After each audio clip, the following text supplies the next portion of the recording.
Video ini mengisahkan tentang sejarah Batalion Anjing Nika Belanda, yaitu tentara Belanda yang berasal dari warga pribumi Indonesia yang bertugas memerangi pejuang kemerdekaan.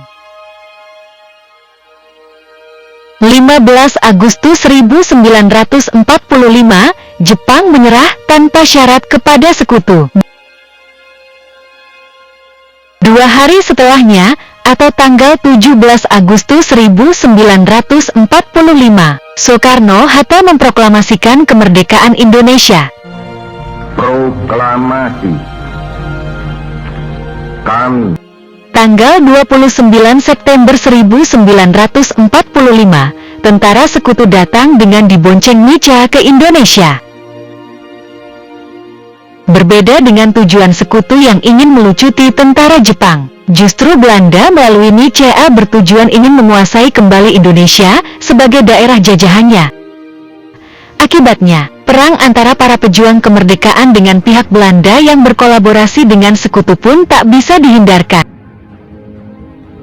Dalam menghadapi perlawanan para pejuang kemerdekaan Indonesia ini, akhirnya pihak Belanda merekrut penduduk pribumi untuk dijadikan tentara mereka.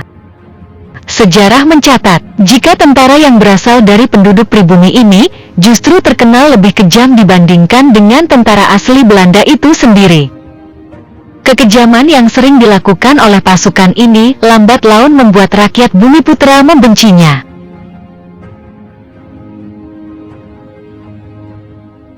Konon dari situasi yang penuh kebencian ini, lahirlah umpatan anjing Nica dari penduduk setempat.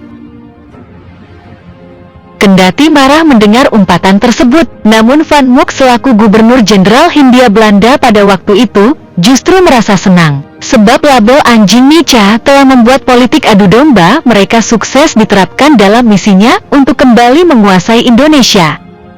Ia kemudian menggunakan umpatan tersebut menjadi nama resmi satuan batalion Kanil ini dengan sebutan Batalion Anjing Nika.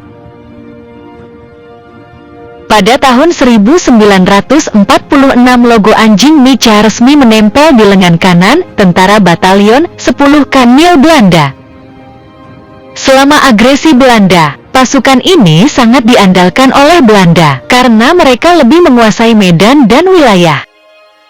Unit ini terkenal kejam dan tak takut melawan para pejuang. Bahkan mereka beberapa kali menjadi ujung tombak Belanda saat melakukan operasi.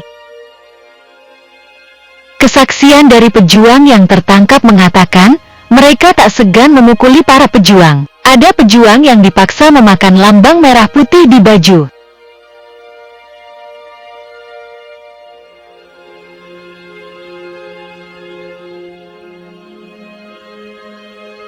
Lucunya mereka pernah menampilkan kesenian kuda lumping ketika merayakan HUT Batalion di tahun 1947. Sesuai kesepakatan konferensi meja bundar di Belanda 1949, serdadu-serdadu dari Batalion Anjing Nica pun diberi pilihan untuk bergabung dengan ikut ke Belanda atau bergabung dengan Angkatan Perang Republik Indonesia Serikat, APRIS.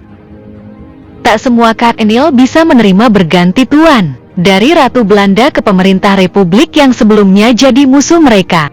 Dari Batalion Anjing Nika sendiri, kemudian ada kelompok yang akhirnya bersedia masuk APRIS. Yang paling populer di antara mereka adalah bekas Kopral Smith yang ketika masuk APRIS pangkatnya letnan. Setelah 26 Juli 1950, Kanil dinyatakan bubar, maka secara otomatis riwayat anjing Nica pun berakhir.